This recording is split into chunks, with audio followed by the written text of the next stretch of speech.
अब एक बड़ा सवाल ये है आप सब लोगों से कि अगले 5 साल में जो ज्योतिषीय गणना कहती है कि भारत में कौन कौन से बड़े फैसले लिए जा सकते हैं।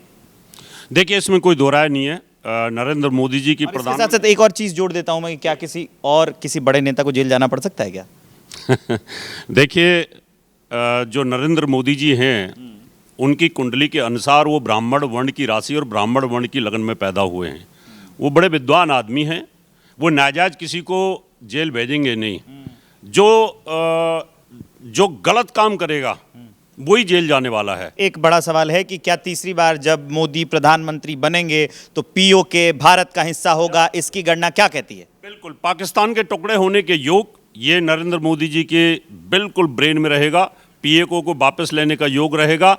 और जो मंदिर से संबंधित फैसले हैं, जो हमारे मंदिर कब्जा कर रखे हैं, उनसे संबंधित महत्वपूर्ण फैसले आएंगे। अब चलिए हम आगे बढ़ते हैं अपने अगले सवालों की ओर और ये सबसे महत्वपूर्ण है। मैं ज्योतिषियों से पूछूंगा कि गुरुजन आपको क्या लगता है दो नेताओं में सबसे ज्यादा मजबूत किसके ग्रह हैं? शुरुआत कर लेते हैं राहुल गांधी, अरविंद केजरीवाल। छोटा रखना है, 30 सेकंड में जवाब।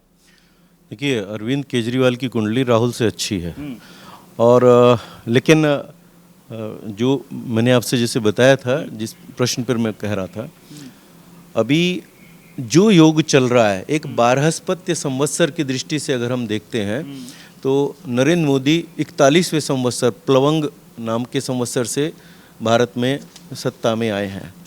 और जो संवत्सर 62 से 72 के बीच एक्टिव थे, वही संवत्सर अब 24 से 32 के बीच एक्टिव होंगे।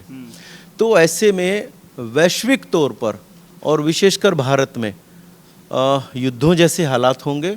नरेंद्र मोदी अब्राहम लिंकन सिद्ध हो सकते हैं। जैसे अब अमेरिका के राष्ट्रपति अब्राहम लिंकन का कार्यकाल था, तो नरेंद्र मोदी का ये कार्यकाल अब्राहम लिंकन जैसा होगा। नरेंद्र मोदी, योगी आदित्यनाथ, ममता बनर्जी। छोटा छोटा कमेंट तीनों पर कि सबसे प्रबल योग किसके हैं? देखिए, सबसे प्रबल योग तो नरेंद्र मोदी जी के हैं। उसके बाद सेकंड नंबर पे जो यूपी के चीफ मिनिस्टर हैं योगी आदित्यनाथ, सिंह लगन के हैं। और लग्नेश दशम हाउस में सूर्य देवता और साथ में शनि देवता, बुध देवता, तीनों इकट्ठे होकर बैठे हुए हैं। तो सब साथ में पंचम भाव में स्वराशि के बृहस्पति देवता भी बैठे हुए हैं। तो नरेंद्र मोदी जी के बाद पूरे भारत में किसी भी नेता की कुंडली अगर मजबूत है, महादशा और अंतरदशा के हिसाब से भी देखा जाए, तो आगे आने वाले टाइम में सबसे मजबूत राजनेता के रूप में अगर कोई उभरेगा, मैं इसलिए नहीं कह रहा वो बीजेपी के हैं, वो मैं पूरे राष्ट्र की बात कर रहा हूँ, अगर कोई नेता उभरेगा तो वो माननीय मुख्यमंत्री योगी आदित्यनाथ जी होंगे। अखिलेश और योगी आदित्यनाथ में आपको कौन लगता है? अखिलेश जी और योगी आदित्यनाथ में कोई कंपैरिजन नहीं है अगर ग्रहों की मजबूती के हिसाब से देखा जाए। एक और कमेंट आपसे चाहूँगा, नीतीश कुमार और तेजस्वी में कौन लगता है? दोनों की कुंडली नहीं, देखिए, नीतीश कुमार की कुंडली में राजयोग, प्रबल राजयोग है, इसमें कोई संदेह नहीं। एक आपकी शंका का मैं समाधान कर दूं आपके चैनल के माध्यम से। चूँकि जिस प्रकार से नरेंद्र भाई मोदी जी की 2 डेट ऑफ बर्थ मिलते हैं, एक 29 अगस्त का मिलता है, एक 17 सितंबर का मिलता है। यहाँ मैं उसके आधार पर कह रहा हूँ कि मुझे नरेंद्र भाई मोदी की कुंडली में इतना प्रबल योग नहीं लगता कि प्रधानमंत्री हटेंगे नहीं, लेकिन उनकी साधना और उनका तप उनको प्रधानमंत्री, उनकी कुंडली नहीं बना रही, प्रकृति उनको कुंडली जो है प्रधानमंत्री बना रही है, और प्रकृति के कारण ही और देश के प्रधानमंत्री बने हुए। ममता बनर्जी, शुभेंदु अधिकारी, दोनों में कितने प्रबल योग हैं ग्रहों के? अंदर शुभेंदु अधिकारी और ममता बनर्जी की कुंडली के अंदर ममता बनर्जी की कुंडली बड़ी पावरफुल है, उनके सामने वो कहीं नहीं टिकते। अमित शाह और मल्लिकार्जुन खड़गे। देखिए, अमित शाह की कुंडली बहुत प्रबल है और उनको स्वास्थ्य कारणों से 2026 के आसपास पद छोड़ना पड़ सकता है। हाँ, हाँ। शरद पवार या अजित पवार?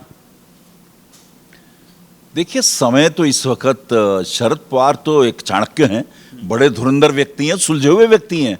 वो कब फैसला क्या ले लेंगे ये तो बहुतों की समझ में ही नहीं आता, वो क्या करने वाले हैं। लेकिन समय की बहुत बड़ी बात है। अब आयु, वय, प्रकृति को देखते हुए अब जब अजीत पवार की हम बात करते हैं, अब ये देखना पड़ेगा किसके ऊपर किसका आशीर्वाद है। तो इन दोनों की कुंडलियों को अगर हम देखें तो शरद पवार की कुंडली बहुत दमदार है, वो मामूली नहीं है, लेकिन समय इस वक्त अजीत पवार के लिए पक्ष में जाता दिखाई दे। शरद पवार और उद्धव ठाकरे की अगर बात करें तो जी, शरद पवार और उद्धव ठाकरे में शरद पवार जी की कुंडली बहुत ज़्यादा महत्वपूर्ण है और उनके योग भी बहुत अच्छे हैं, लेकिन 2026 में उनको मार्केश लगने वाला है, तो मार्केश की वजह से वो बहुत ज़्यादा कुछ नहीं कर पाएंगे। लेकिन उनकी कुंडली और ग्रह की बात करें तो ग्रह उनके बहुत मजबूत है। उद्धव ठाकरे और एकनाथ शिंदे, उसमें एकनाथ शिंदे की कुंडली। जैसे ही घड़ी का काटा दोपहर 2:30 पे आए, बबीता जी का दिल सास बहू साजिश के लिए मचल जाए। और ये है इनकी बहू, पूरे दिन ऑफिस की टेंशन हो जाए गॉन जब ये करें अपना फेवरेट शो फ्री टाइम पे ऑन। इनकी तरह आप भी देखें अपना फेवरेट शो अपने टाइम पर और डाउनलोड कीजिए एबीपी लाइव ऐप अपने स्मार्ट टीवी पर।